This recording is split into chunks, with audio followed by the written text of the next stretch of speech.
acho que a gente pode já começar, né? Primeiro, queria agradecer ao senhor aí por aceitar esse convite. Para mim é importante, porque, como eu disse para o senhor, né? A gente está buscando dar aulas de catequese aqui na internet, mas catequese é aquilo, né? Por exemplo, de virtudes. A gente cita quais são as virtudes, mas o catecismo ele não dá os meios necessários para que o cristão ele cumpra aquelas virtudes, né? Talvez uma direção espiritual, um aprofundamento maior é interessante. Então, na nossa posição de catequista, a gente precisa buscar um aprofundamento maior de pessoas que têm mais experiência. E eu vejo que o senhor busca, né, transmitir esse conhecimento. Então, por isso eu pensei no nome do senhor e agradeço aí pelo senhor ter aceitado, né, essa conversa aqui, para a gente transmitir para o pessoal o máximo aí de bagagem, né? E essa é a intenção. O objetivo da nossa página é realmente dar aulas de catequese, porque antes, né, da gente ter filho, a gente já dava aula de catequese, então foi um meio da gente continuar fazendo isso para o máximo de pessoas possível. E é isso, comandante. Essa semana, né, semana da Quaresma, a gente iniciou falando sobre a parte 3 do catecismo, que fala da vida em Cristo. E por que eu iniciei as aulas de catequese, retomei as aulas de catequese na internet nessa parte, né? Eu achei muito interessante porque ela trata justamente da questão da dignidade da pessoa humana, da questão das virtudes, e ela dá uma bagagem para o cristão ele seguir sua vida, né, religiosa de forma consciente e de forma mais firme, né? Então, eu julguei importante começar nessa parte. E esbarrei na parte das virtudes, né? Onde lá ele vai explicar um pouco sobre o quanto é importante a gente preparar o nosso terreno, né, humano para receber a ação do Espírito Santo na nossa vida e tudo mais. Só que antes de falar das virtudes, ele fala um pouco da formação da consciência humana, para que o ser humano possa escolher o bem, entender o que é o bem e sabendo o que é o bem, poder escolher o bem, né? Agir de forma boa. A primeira pergunta nós podemos seguir uma vida virtuosa sem antes formar a nossa consciência? Então, Álvaro, olha só. Eu comecei a ler esse catecismo aí da Igreja Católica bastante novo, né? Com uns 15 anos, assim, foi quando eu peguei para lê-lo a primeira vez. E aí aconteceu o que... Eu vou te falar uma coisa aqui, Álvaro, que na verdade é o grande método que eu uso para praticamente tudo que eu estudo na vida, né? A gente precisa de uma extrema sinceridade quando a gente pousa o nosso olhar para alguma coisa para falar exatamente o que está acontecendo, né?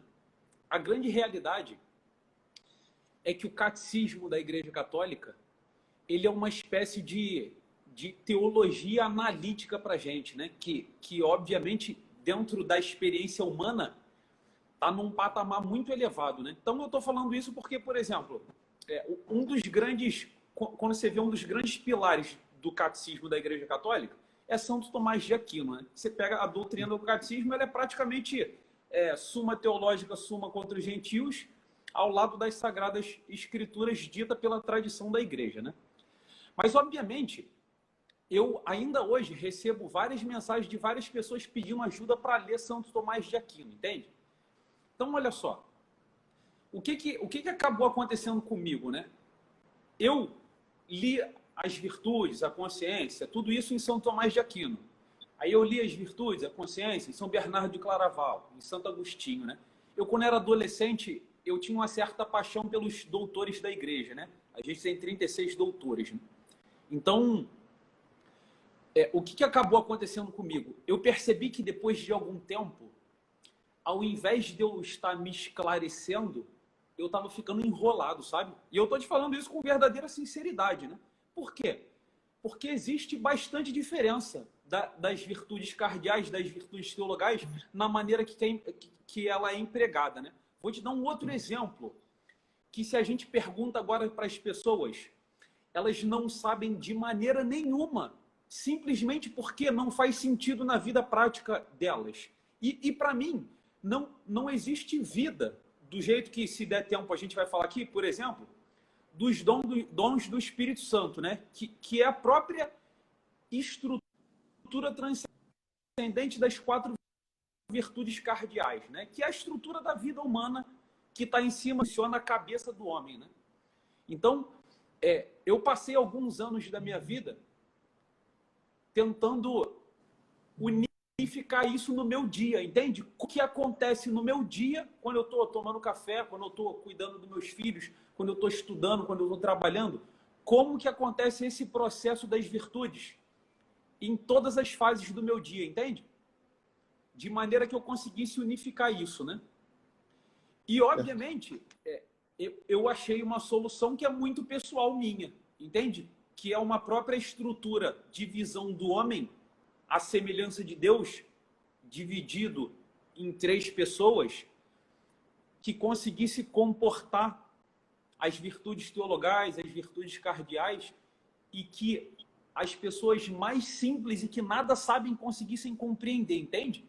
Então eu passei alguns anos e tenho feito isso, testando com as pessoas, e tenho percebido que as pessoas que não têm condições de ler São Tomás de Aquino, São Bernardo de Claraval, conseguem compreender que elas podem tomar um copo de água e perceberem a presença, por exemplo, das virtudes teologais, das grandes virtudes teologais, entende? Sim. Então, já que você começou perguntando da consciência, né?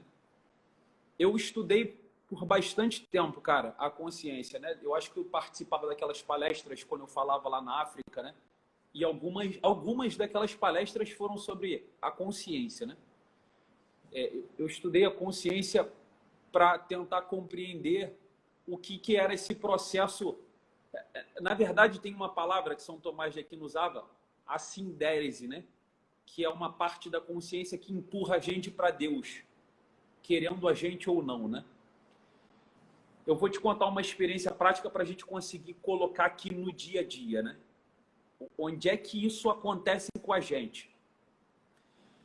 Lá, quando eu estava lá em São Tomé e Príncipe, eu estava lendo O Filho do Grúfalo, com meu filho mais velho, né? Um livro infantil. E aí o filho do Grúfalo, né?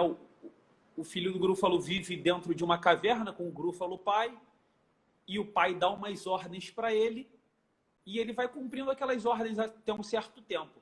Mas em determinado momento, dentro da cabeça dele, aparece uma outra possibilidade que não a ordem do pai, que não a consciência do pai que ordena a vida dele.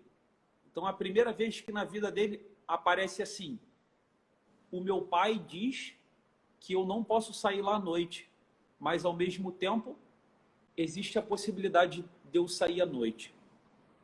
Não é isso que acontece no filho do Grúfalo? Então, o meu filho, uma vez, dentro dessa leitura, eu faço um exercício de linguagem com ele, baseado nas categorias de Aristóteles, né? Que é ele mudando categoria. Meu filho, tá de noite, e se tiver de dia? O que é que muda na história?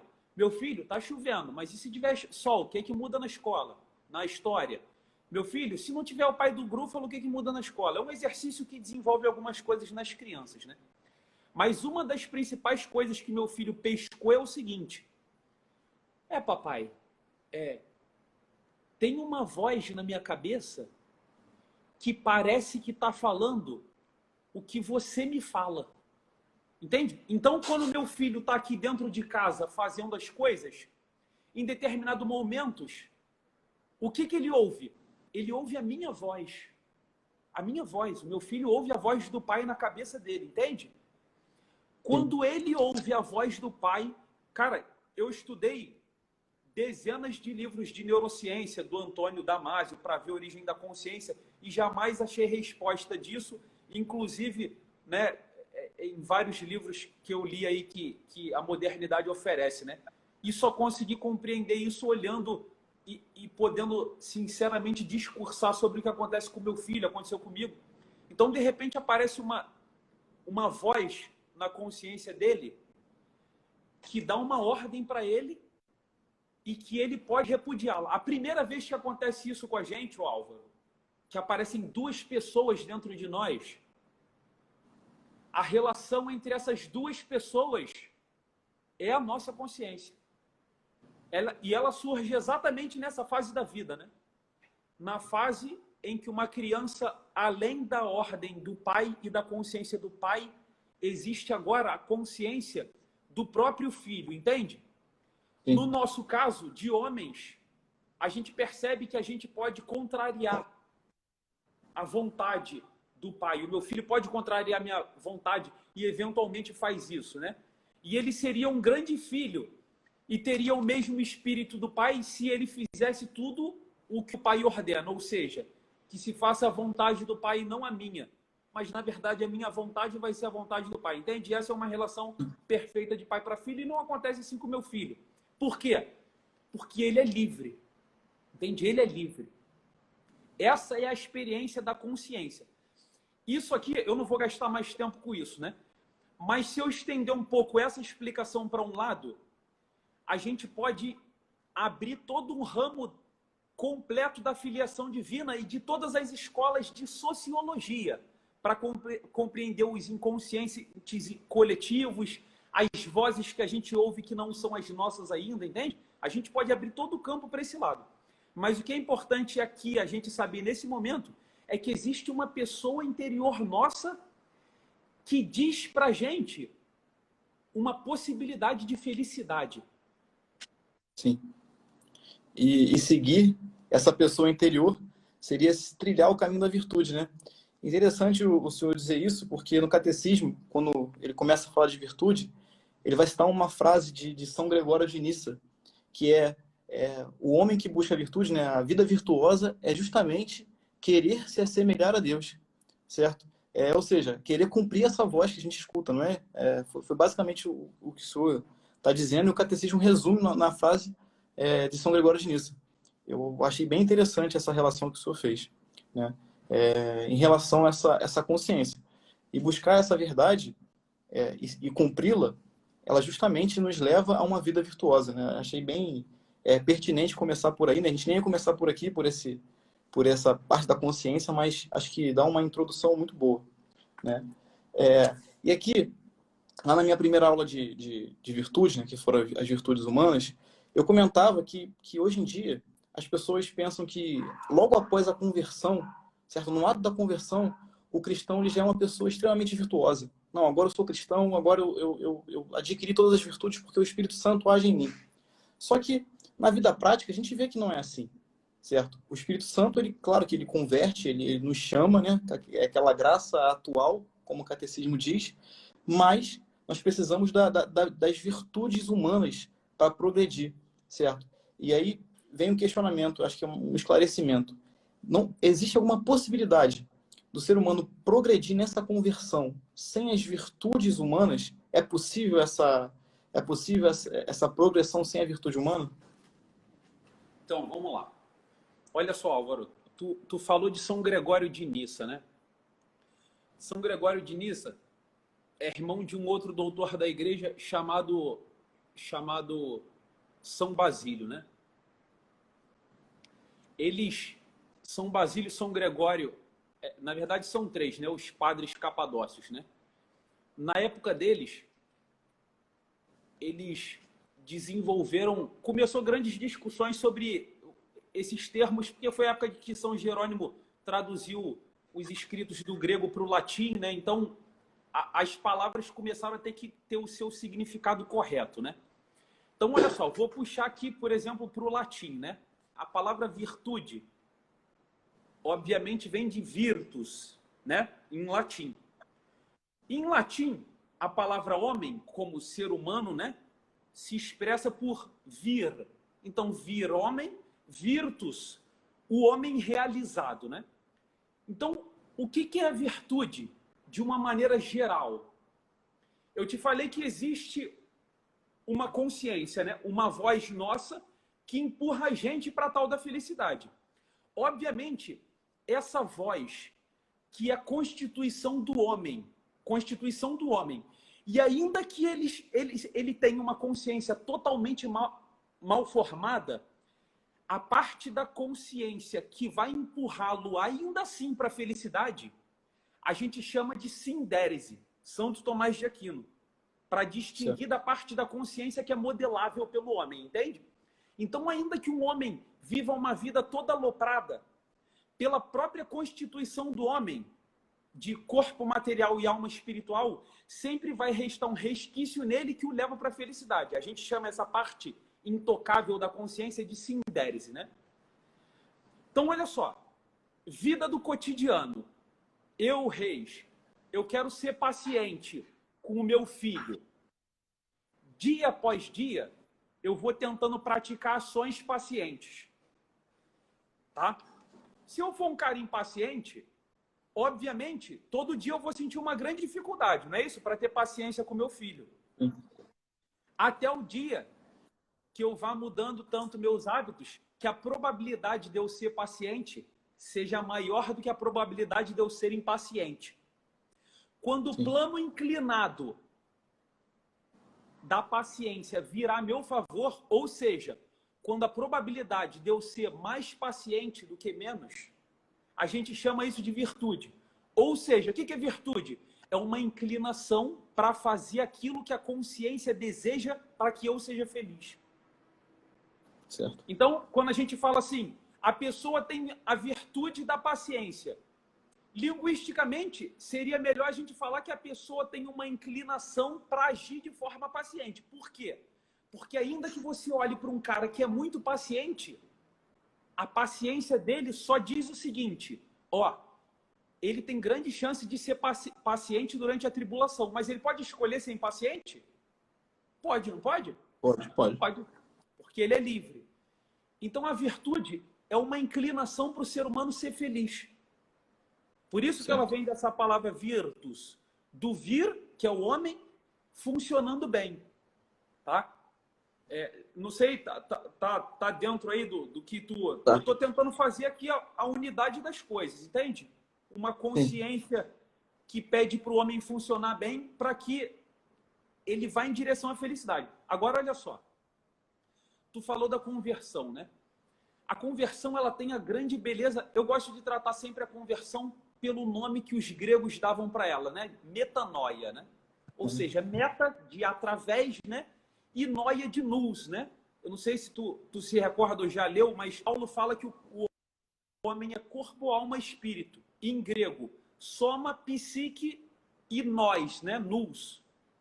Então, metanoia é através do espírito, que é essa terceira parte do homem, tá? Dessa parte que é um espírito mais puro, que se assemelha um pouco ao que São Tomás de Aquino fala sobre os anjos no Tratado sobre os Anjos, tá? Então, olha só. O ser humano que alcança a metanoia, ele encontra com uma parte dele que é a parte mais elevada e que o orienta em direção a alguma coisa na vida. Só que aquilo é uma presença momentânea. É uma presença momentânea. Uma presença de uma pessoa que aparece ali. Eu estou indo para lá, de repente aparece uma pessoa e fala, ó, é para cá, vem para cá comigo. É a presença de uma pessoa, entende? Agora, para passar gente no meio do mato, né? Tem um cara apontando para lá e está descendo a elevação e eu estou indo atrás dele, tranquilo, né? De repente aparece um outro subindo a elevação. Estou falando isso em lembrança a São João da Cruz, né? A subida do Monte Carmelo, né? Ele falou, olha, aí eu olhei para ele e a sindérese, né? A consciência falou assim, cara, eu acho que tu pode ser feliz indo atrás daquele cara. Aí falou, cara, só que eu estou há tanto tempo descendo que minhas pernas não têm força, entende? Para subir. Eu vou virar para lá e eu quero subir. Tem alguém na minha vida, tem um Reis que está mais consciente e ele fala assim, cara, sobe essa elevação. Eu tô aqui sentadinho, né? Lendo Santo Agostinho, São Bernardo de Claraval e me convertendo, né? Santa Edith Stein, que leu o livro da vida de Santa Catarina, de Santa Teresa d'Ávila e se converteu numa noite, né? Ela se converteu sentadinha, sentada na cadeira, fechou o livro da vida de Santa Teresa d'Ávila e falou assim, agora eu tenho que ser santa, eu descobri o que eu tenho que fazer na vida. Mas e agora? Ferrou, né? Agora eu sou o cara que quero ficar forte e nunca fui para academia, né? Já tenho um belo roteiro, quero ser fisiculturista, mas não aguento pegar 5 quilos. Aí eu vou ter que começar, de pouquinho em pouquinho, passo após passo. Fazendo o quê? Fazendo aquele caminho que Santo Tomás de Aquino diz, né? Realizar ações repetidamente para que as ações virem hábitos, para que os hábitos virem virtudes, para que as virtudes virem a segunda natureza, que é o que a gente chama, obviamente, de natureza da graça, o homem novo segundo São Paulo Apóstolo, e os nomes que os místicos deram por aí, entende? E é um caminho totalmente natural que a gente tem que seguir. É por isso, Álvaro, que eu sempre faço essa distinção do homem que escreve o roteiro da sua vida e do personagem que vai subir no palco para interpretar, entende? Eu não tenho dúvida que um monte de gente quer viver a castidade, a fidelidade, e quando o cara sobe no palco da vida, ele não consegue viver. E no final das contas, o que a consciência faz por nós? Se eu for um homem que realiza o exame de consciência, eu vou sentar aqui à noite, vou ver a diferença entre o rei que escreveu um bom roteiro para ele viver, o personagem fraco que entrou no palco, e a minha consciência vai dizer que existe uma diferença entre esse roteiro de santidade e a minha vida prática. Essa diferença é a que eu confesso com o padre. A diferença do homem que eu desejo ser e do que eu sou hoje. Entende? Então, de uma maneira geral, quando a gente fala que o caminho das virtudes é o caminho da santidade, que é o caminho da felicidade, de todas as coisas, nada mais é do que o ser humano sendo o que ele nasceu para ser. Entende? Então, a vida virtuosa, cara, se a gente estivesse tratando com qualquer pessoa que não tem nada a ver com igreja, com religião, caramba, é o cara funcionando bem. Quem que tenta fazer esse papel hoje? Os coachings, né? É o que tenta fazer o cara ter uma vida virtuosa. De que maneira? Acordando cedo, se alimentando bem, tomando 2 litros de água por dia, comendo de 3 em 3 horas, não é isso? É uma parte da virtude. Obviamente, é uma parte da virtude de uma parte humana, do soma. Faltam as virtudes da psique e faltam as virtudes da consciência, que é o ser humano completo. Então, segundo Chesterton, existe uma hierarquia dessas virtudes. Segundo São Tomás de Aquino, que pegou de Santo Agostinho, né? Santo Agostinho escreveu Virtu est ordo amoris, ou, de acordo com a regra do latim, né? Virtus ordo amoris est. A virtude é a ordem do amor. Se um cara só ordena a sua vida pelo corpo, ele vai acontecer com ele que o Chesterton falou que aconteceria, né? Uma virtude só que tenta ordenar a vida, se for a virtude errada, ela estraga uma vida inteira. Vou te falar de maneira bem simples. Eu quero ser um cara pontual, que é uma virtude terciária, quaternária. A virtude da pontualidade é filha da organização, que é filha da ordem, né? Eu quero ser pontual. Aí eu estou indo aqui na padaria, né? Mas marquei horário para tudo. Aí o cara na rua me pede ajuda. A senhora me pede para atravessar a rua. Aí eu falo assim, pô, senhora, eu não posso ajudar não, porque eu preciso ser pontual. Tá percebendo? A loucura das virtudes sem estar ordo amoris est, sem estar ordenada pela ordem dos amores, né? Aí eu não posso mais falar, mas tem aquela live dos amores, onde eu vou falando de cada um, para que a pessoa entenda que existe uma ordem própria de graus de amor para que a gente ordene a vida e as virtudes, entende? Então, como é que tu ajuda um cara que ele está desordenado de tudo? Você tenta ordenar pela grande virtude maior, que é o amor, né? É o serviço. Sim. Como é interessante o senhor relatar sobre isso, porque lá no catecismo, ele vai, quando o senhor falou lá da inclinação do homem a determinada atitude virtuosa, o catecismo vai dizer que o ato perfeito é quando as paixões boas se unem com atos racionais bons, né? Então, essa é a ação perfeita. Então, em outras palavras, é basicamente o que o senhor disse. É o homem inclinado em seus sentimentos, né? Em suas paixões, para algo bom. Ou seja, a virtude, em outras palavras, ela vai ordenar minhas paixões, de forma com que eu seja inclinado, né, a tomar atitudes boas. E é interessante essa conversa, porque a gente começa a enxergar as palavras do catecismo de uma outra forma, aplicando de uma outra forma, né? E aí, a próxima pergunta vai em direção a isso, né? Um ser humano que ele se inclina de forma perfeita, de forma boa, a uma determinada virtude, por exemplo, a pontualidade, e, obviamente, né, estando ordenado de forma regrada, tendo o amor como princípio. É possível que ele não ordene outras virtudes? Ou seja, existe uma conexão, uma união entre as virtudes entre si, por exemplo, as virtudes cardeais, né? A prudência, justiça, fortaleza e temperança. Existe uma unidade entre essas virtudes? E como se dá isso? Então, vamos lá. É melhor a gente começar pelas teologais, né? Até pelo Sim. nome, né? Década da Esperança. Olha só. Fala qualquer ação humana aí que a gente pode fazer. Escolhe uma aí. Tomar água, café, fazer educação física. Qualquer ação humana, escolhe uma aí. Que tu faça. Tomar água. É o quê? Tomar uma água. Na Tomar cozinha, uma pegar água. ali e tomar uma água. Beleza, Isso. então vamos lá. Tomar uma água. Como que um homem toma água? Olha só. Um bebê ou uma criança pequena é capaz de, naturalmente, assim, de maneira fácil, chegar e, vou tomar ali uma água e me safar, né? Não acontece isso, né? Diferente dos animais, a gente precisa de alguém que manobre o roteiro da nossa vida para que a gente dure um pouco, para que a gente sobreviva, né? Então, olha só. Como que eu tomo água? Acontece alguma experiência na minha vida que eu sinto sede, ou já sei os horários que eu escolhi para beber água, e por uma experiência passada minha, por eu já ter bebido água diante da experiência da sede,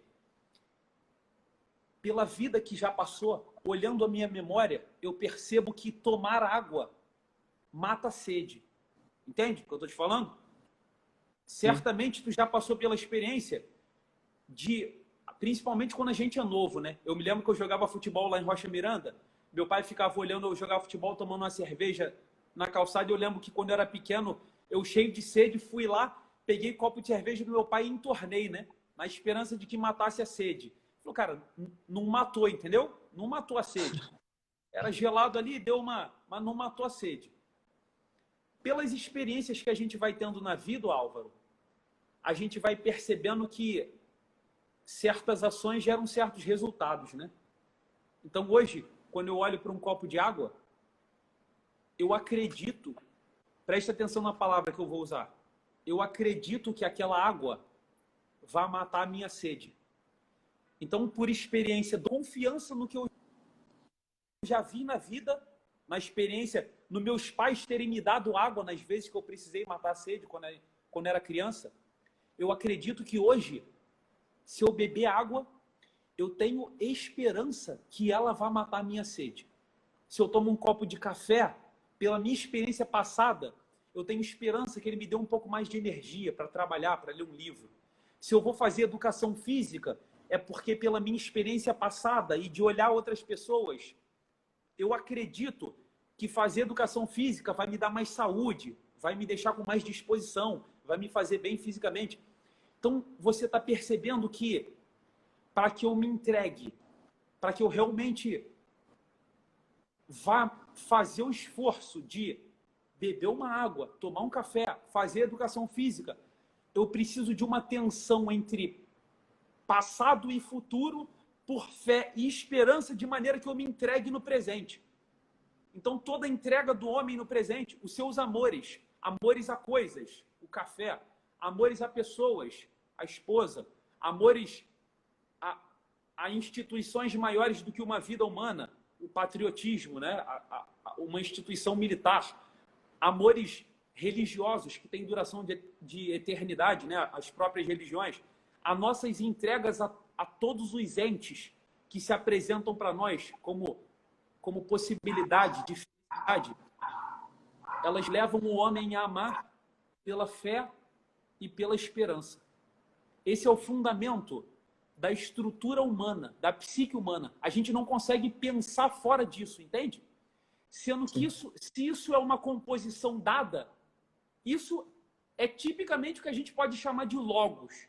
Ou seja, essa é a estrutura do mundo que a gente jamais pode lutar contra, porque a gente funciona assim. Se essa estrutura é uma inclinação do homem necessária, da qual ele nunca pode fugir, é uma estrutura que é dada pela própria estrutura do mundo, ou seja, eu estou inserido nisso, como se eu tivesse dentro de um espaço amoroso do próprio Deus, onde tem a estrutura da vida humana e eu não funciono. É a mesma coisa que a água é para o peixe, ou que o ar é para a gente. Entende? A gente não funciona fora dessa estrutura. A essa estrutura da vida humana, a essa inclinação da ação humana, do personagem vivente no mundo que se movimenta, a gente chama de virtudes teologais. Você compreende isso? É difícil de compreender essa estrutura? É uma maneira simples da gente ver a coisa. É simples, é. A gente não foge nunca disso. Então, é olha simples só. Como o senhor fala, né? Mas a gente parece que não consegue, não reflete sobre isso antes. Sim, mas é o que eu estou te falando.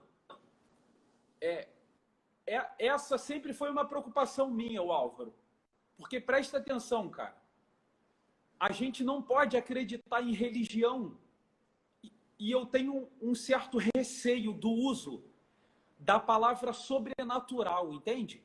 Ou de como as pessoas entendem o que é um milagre. Como se isso estivesse fora da estrutura da vida humana. Mas não está fora da estrutura da vida humana. É dentro desse lugar onde inclusive habita a natureza divina que nós vivemos, nos movemos e somos. E não é o fato da gente não compreender qual é o pigmento que está pintado no quadro de Nossa Senhora de Guadalupe, que aquilo está fora da minha estrutura humana, porque está lá, é um fato dado, entende? Sim. Então, é como São Tomás de Aquino dizia, né? E essa frase é de São Tomás de Aquino. Contra fatos não existem argumentos, entende? São fatos concretos que estão aí.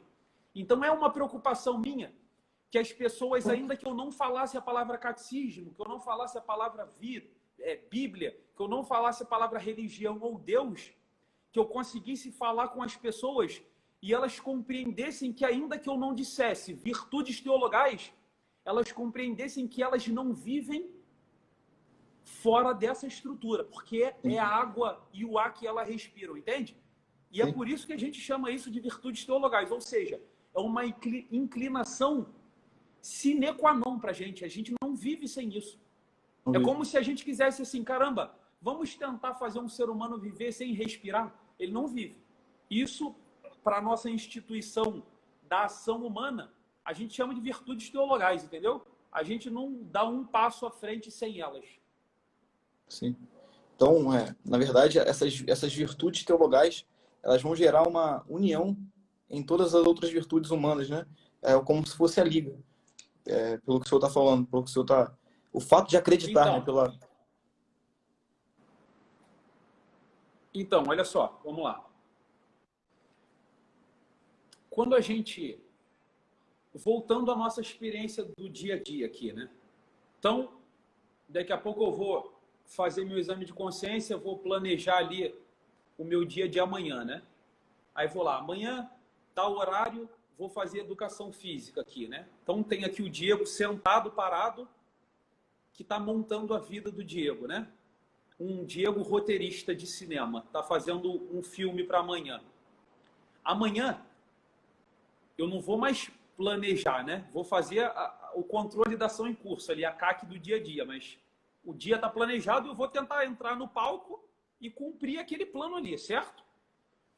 Vai aparecer diante de mim duas coisas, de maneira geral, na vida. Duas coisas, que depois eu vou particularizar, mas só para a gente compreender a unidade do que a gente chama hoje de virtudes cardeais, né? Então, vamos lá. se eu marquei lá, o Diego vai fazer educação física de manhã, significa que por fé e por esperança eu vou amar.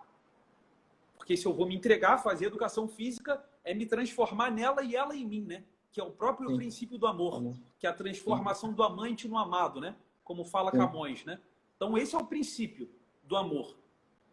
Por uma fé, ou seja, uma experiência passada de que TFM vai me fazer bem, e por uma esperança de que realmente quando eu praticá-lo, quando eu amá-lo e me entregar a ele, ele vai me dar o resultado que ele pode me dar.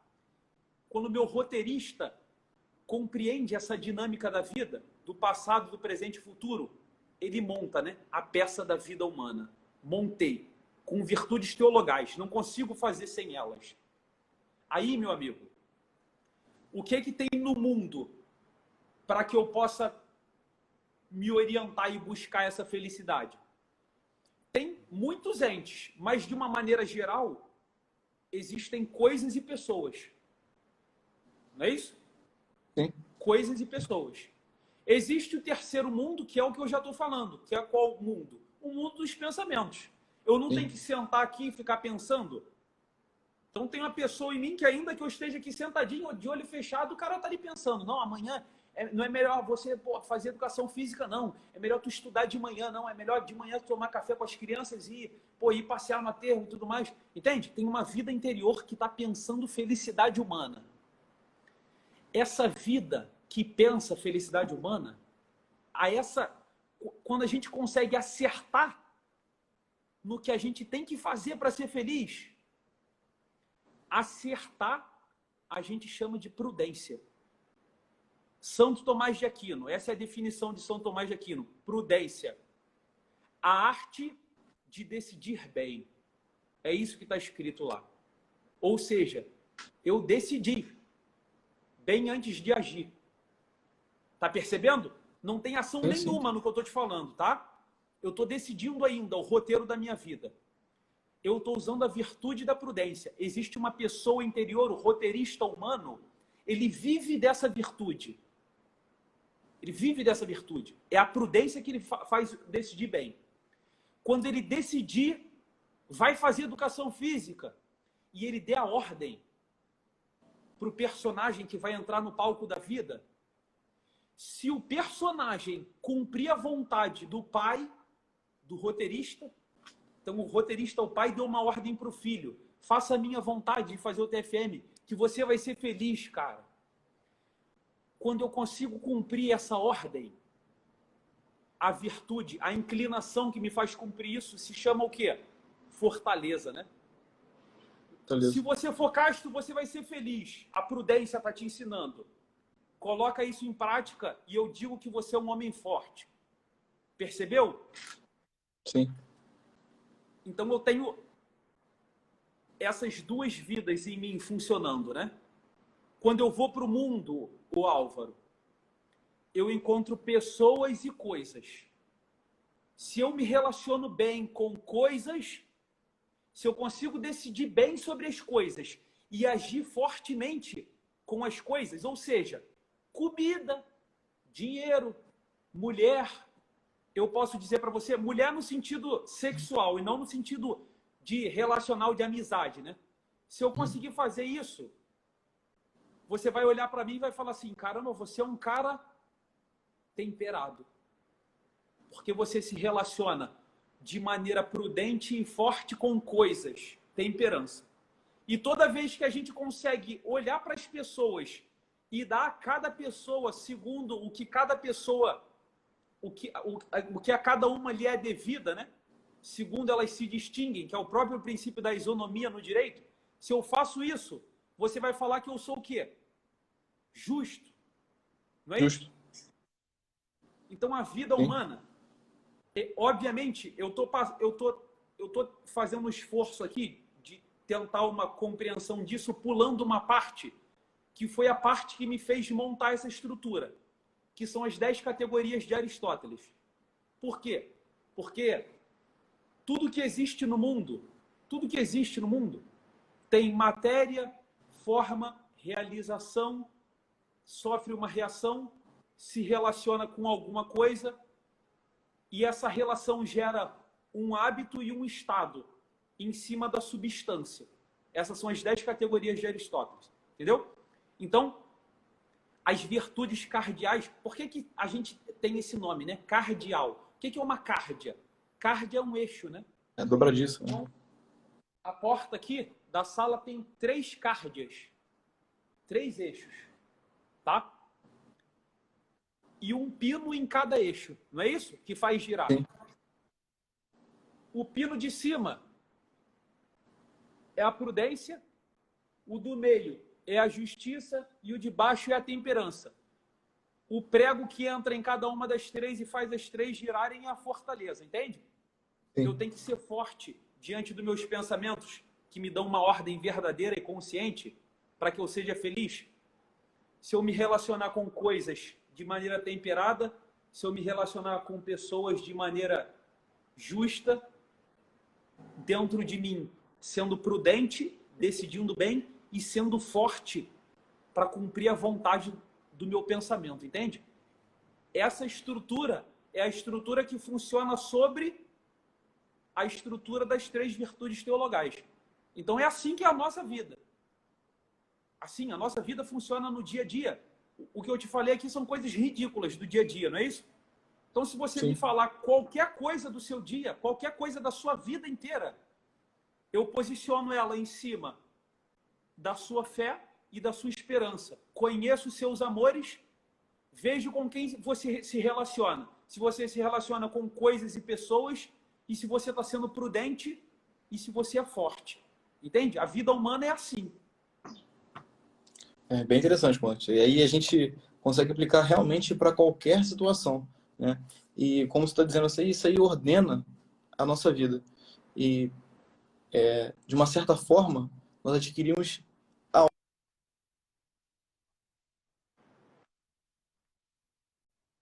encontrei a virtude da ordem aqui nas virtudes cardeais, até porque não está. Mas eu acredito que a ordem seja uma virtude muito importante. Ela não seria também uma virtude pela qual as outras giram em torno, ou não? Então, vamos lá. Usualmente, o que eu percebo nas pessoas, né? Ou nos livros que eu olho lá o pessoal falando da virtude da ordem, né? Eu percebo que o pessoal confunde a virtude da ordem com a virtude da organização. Ou da virtude da temperança que nos faz relacionar de maneira prudente e forte com um ente chamado tempo, o que a gente chama de rotina. Então, se eu me relaciono, se eu planejo o meu dia de maneira prudente, com o passar das horas, e consigo cumprir através da fortaleza, me relacionando durante o meu dia com coisas e pessoas, em cima das virtudes cardeais, essas virtudes são as virtudes, é a virtude que a gente chama virtude da organização, da pontualidade. Não é isso? Sim. Tá. A palavra ordem é a tradução portuguesa da palavra latina ordo, que veio da tradução da palavra grega logos. A palavra grega logos, ela foi usada pelas primeiras vezes na filosofia grega por Heráclito de Éfeso. É aquele que fala que a gente não se banha 2 vezes no mesmo rio, né? Ele usou a palavra logos para falar sobre a arqué do mundo, ou seja, a estrutura sobre a qual o mundo funciona, tá?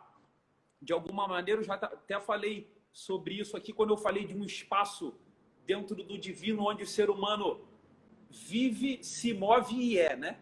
A gente, de alguma maneira, existe dentro de uma realidade que a gente pode chamar de logos ou cosmos, né? Então, olha só.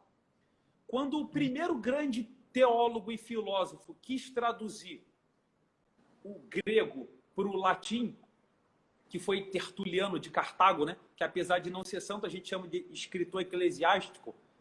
Tertuliano, ele quis dar o sentido para o logos para realçar a única vez na Sagrada Escritura inteira que essa palavra aparece, que é no prólogo de São João, né? No princípio era o Logos e o Logos se fez carne. Sim. Então, no princípio, era a estrutura dentro da qual tudo poderia existir. E a estrutura dentro da qual tudo poderia existir, para o homem, a gente chama de maneira grosseira de lógica. Porque o que é a lógica da minha cabeça, o Álvaro? Se não todas as possibilidades do mundo, para mim. Hoje em dia não tem gente que quer ser gato, cobra, ou pensar que é outro sexo, como se o pensamento da pessoa mudasse automaticamente o personagem. Só que isso não acontece, né? Só que você percebe que existe um mundo do Logos, onde o ser humano vive, e parece que dentro dessa estrutura do Logos tudo é possível. Entende? Só que, para mim, Diego, esse mundo das possibilidades inteiras, todas as possibilidades, ele vai morrendo conforme a vida vai acontecendo e ele vai tomando forma, né? Então, por exemplo, quando eu era adolescente, eu podia ser monge, eu podia ser padre, eu podia ser astronauta, eu podia ser jogador de futebol. Só que conforme o tempo foi passando, um logos foi se transformando em carne dentro de mim e que hoje eu e você chamamos isso de vocação, da minha vocação, que é única, entende? Que está se encarnando dia após dia na minha vida. Então, esse logos que se faz carne, eu o compreendo de uma maneira tão pessoal como um relacionamento entre mim e tudo que há na ordem do mundo, na estrutura do logos, ou do cosmos, ou da arqué, ou o diabo que o parta. Mas é a estrutura da vida humana que contém o milagre, o sobrenatural, o que a gente não entende. E a meia dúzia de coisas aqui que a gente entende. Tudo isso está dentro de uma coisa só, que a gente chama de logos, que a gente chama de cosmos e que a gente pode chamar de ordem. Compreende? Só que essa ordem é a estrutura geral do mundo.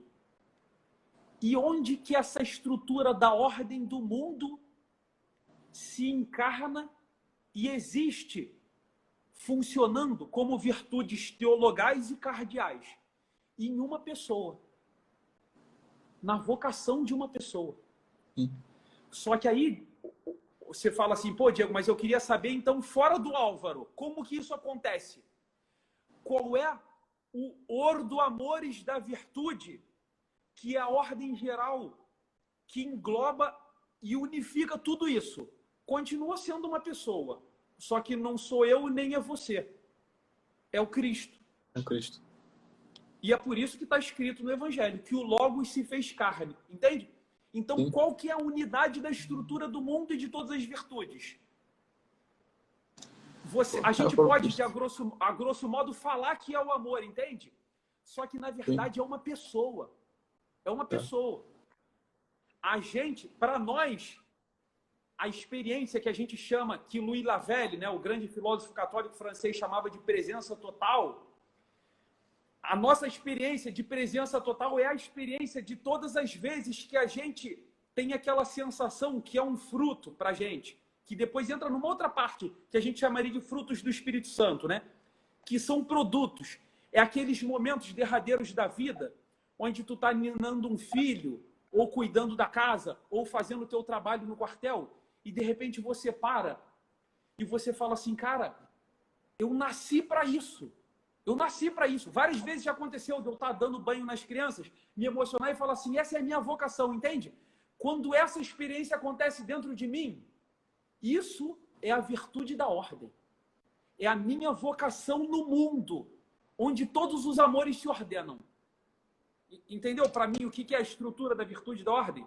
E todas as outras coisas que a gente chama de virtude da ordem, na verdade, são filhas dela. Entende? Então, ela é a estrutura onde funciona as virtudes teologais e as virtudes cardeais, porque, na verdade, a virtude da ordem eu quis dar para você a palavra grega e latina para chegar no Evangelho. No princípio era o Logos, a ordem, e a ordem se fez carne na vocação do Cristo, que é o amor. Porque Deus é amor, segundo o próprio São João. Entendeu? Perfeito, comandante. E na experiência que eu te falei do amor, né? Vai ser onde eu vou me entregar. Quando eu estou me entregando pelo cafezinho, quando eu estou me entregando pelo meu filho, pela minha esposa, pela minha vocação para amar a pátria, quando eu estou me entregando pela religião, por um amor mais duradouro, eterno, o que eu estou fazendo? Eu estou ordenando tudo para o amor.